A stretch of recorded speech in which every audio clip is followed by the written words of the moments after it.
There's a strange stretch of time that exists after Christmas and before New Year's. The decorations are still hanging, but the urgency has disappeared.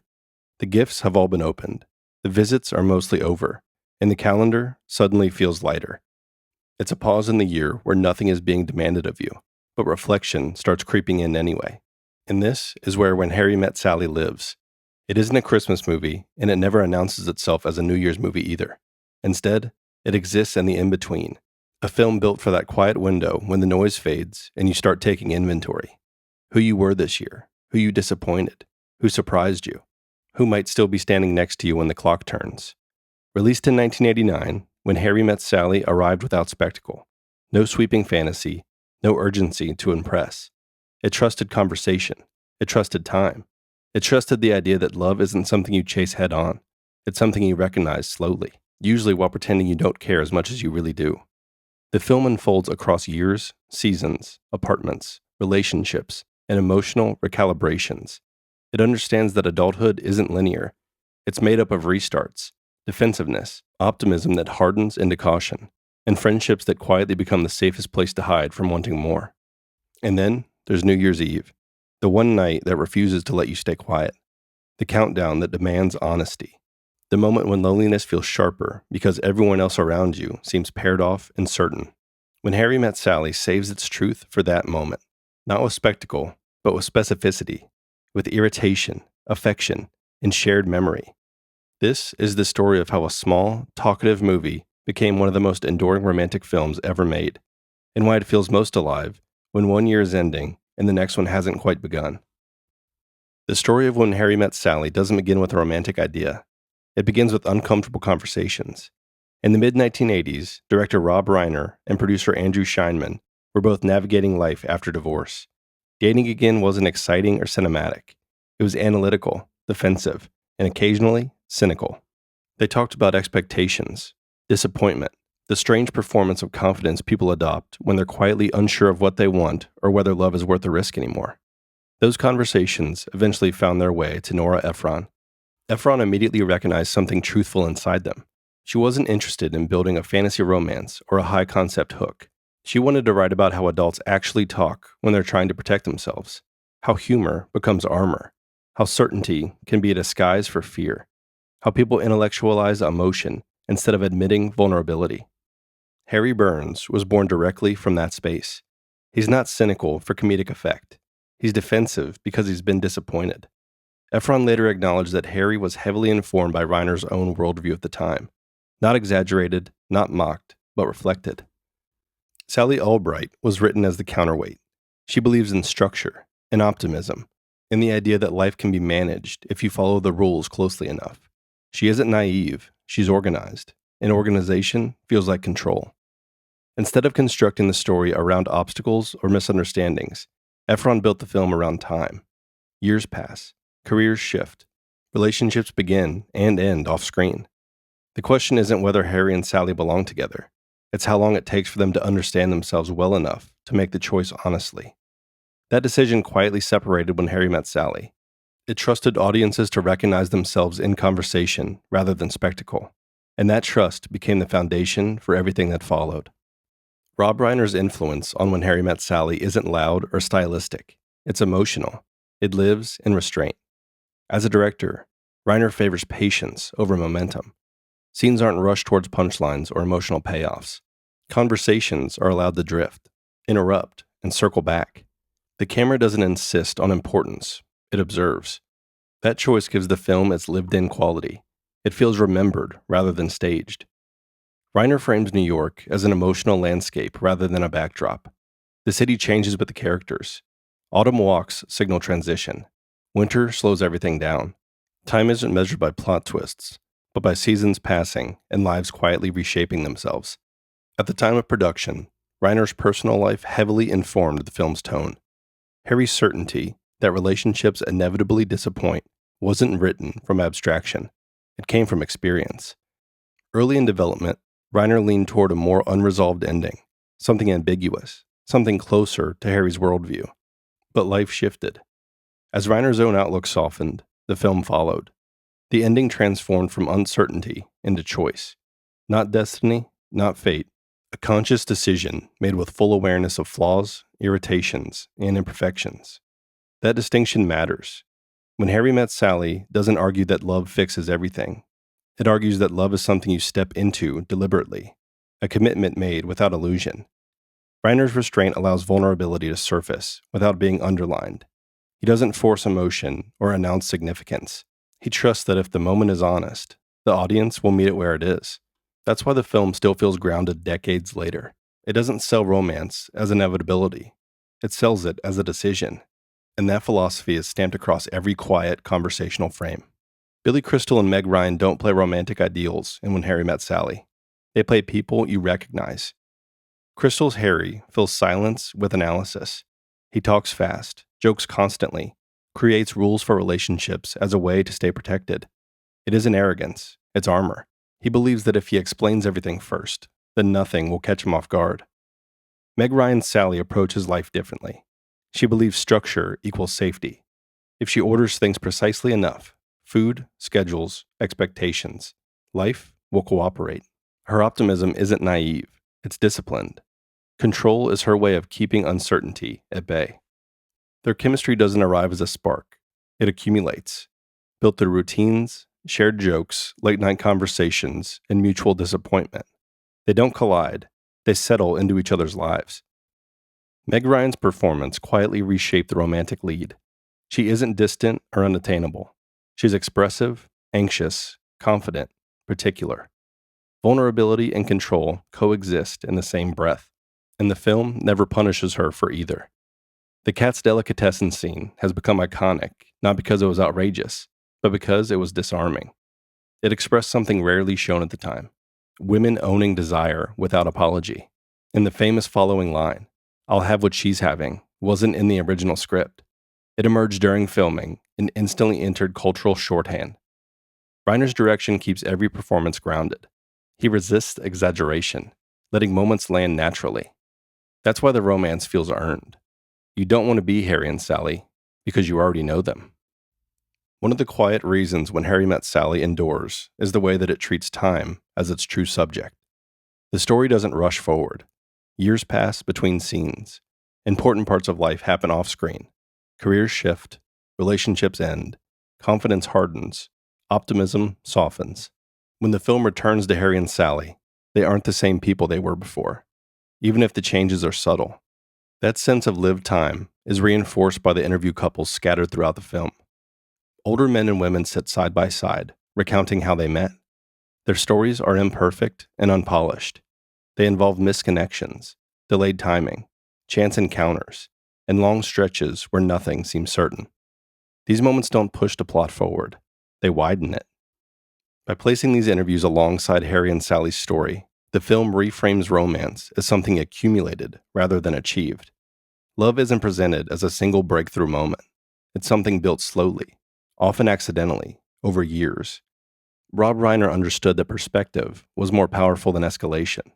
Instead of raising stakes artificially, the film deepens context. The interview couples quietly suggest that Harry and Sally's story isn't exceptional. It's a part of a long, familiar pattern. For the audience, this creates recognition rather than anticipation. You aren't waiting to see what happens next as much as you're reflecting on what has already happened, both in the film and in your own life. By the time Harry and Sally reach New Year's Eve, they don't feel like characters moving toward a plot requirement. They feel like people approaching a moment of truth, shaped by time, memories, and repetition. The interview couples turn When Harry Met Sally into something more than a romantic comedy. They make it feel like a collection of remembered lives, including one that's still being written. New Year's Eve isn't just the setting of the ending of When Harry Met Sally. It's the film's pressure point. The party is crowded and bright, filled with noise, movement, and forced celebration. Everyone appears paired off. Everyone appears certain. And yet, that room feels isolating, especially for people who aren't sure where they belong when the clock runs out. That tension is intentional. New Year's Eve carries an emotional deadline. It asks who you're with when the year closes. It asks whether the story you're living is the one you want to carry forward. For Harry, that question finally becomes unavoidable. His run through New York isn't romantic spectacle, it's urgency. He isn't chasing a fantasy. He's racing against regret. against the possibility that silence might harden into habit. When he finds Sally, the confession isn't poetic. It's irritatingly specific. He loves the way she orders food. He loves her routines. He loves all of the little things that once annoyed him. Love isn't framed as destiny or grand design. It's framed as preference, as choosing someone in the details. Midnight arrives, and for once, Harry doesn't hedge. He doesn't explain or intellectualize. He chooses. In that moment, New Year's Eve becomes the emotional thesis of the film. Change doesn't come from resolutions or reinvention. It comes from honesty, from admitting what you already know but haven't said out loud yet. The countdown fades, the noise dissolves, and the year turns, not because time demands it, but because someone finally told the truth. When Harry Met Sally was released in the summer of 1989, it didn't arrive with the weight of a cultural event. It wasn't marketed as a reinvention of romance or a generational statement. It was positioned simply, a smart adult comedy built around conversation. And at first, that's exactly how it was received. The film performed well, but not explosively. There were no special effects to sell, no high-concept hook to summarize in a sentence. What it carried forward instead was repetition. People watched it, quoted it, and watched it again. Lines entered everyday conversation. Scenes became reference points rather than moments. Over time, the movie's influence quietly settled in. Romantic comedies that followed borrowed its rhythm. The idea that friendship could be the foundation rather than the obstacle, that dialogue could drive emotion, that time itself could be the story.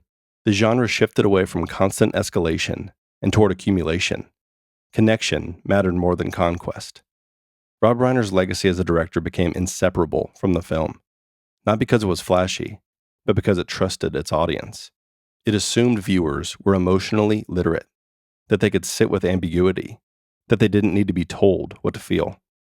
As years passed, when Harry Met Sally stopped being a contemporary hit and became something else entirely, comfort viewing, a film people returned to at different stages of life and found it hit them differently each time. What felt funny at 20 felt honest at 30.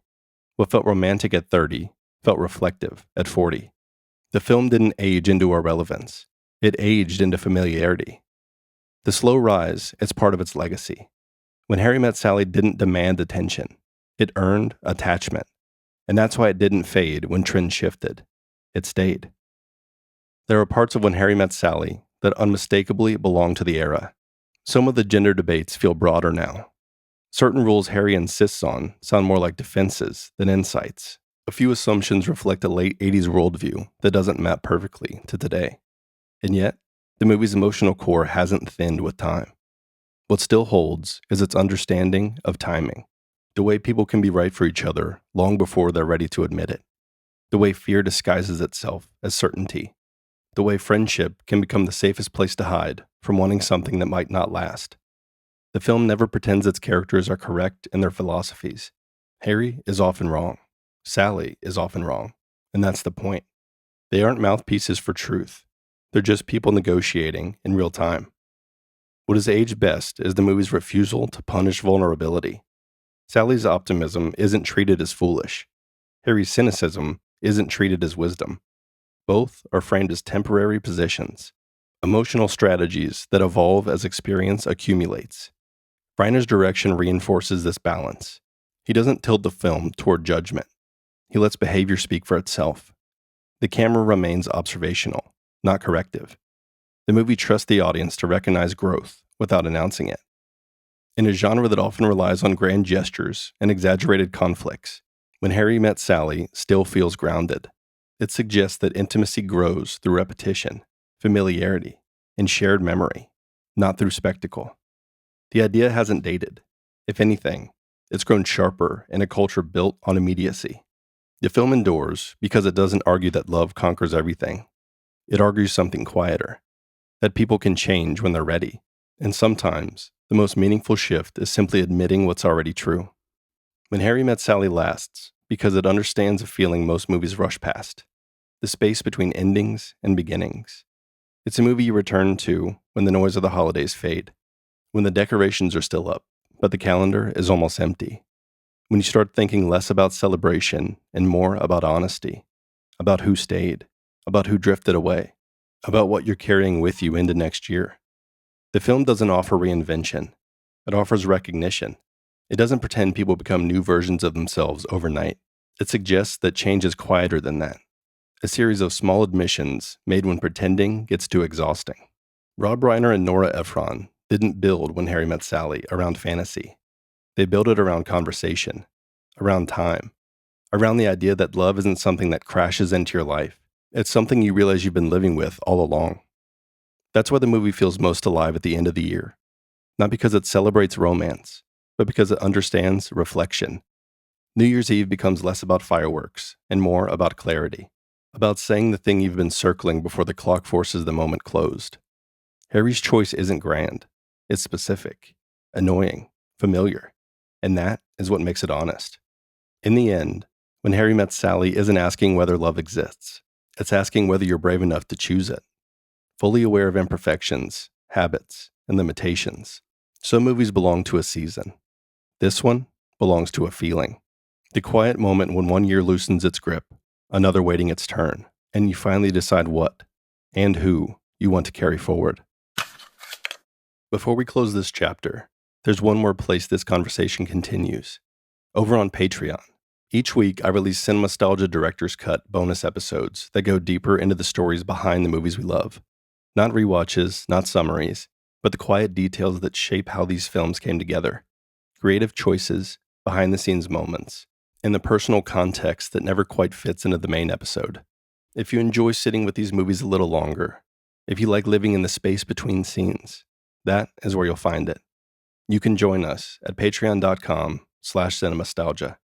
And if not, thank you for being here, listening, and reliving the movies that made us.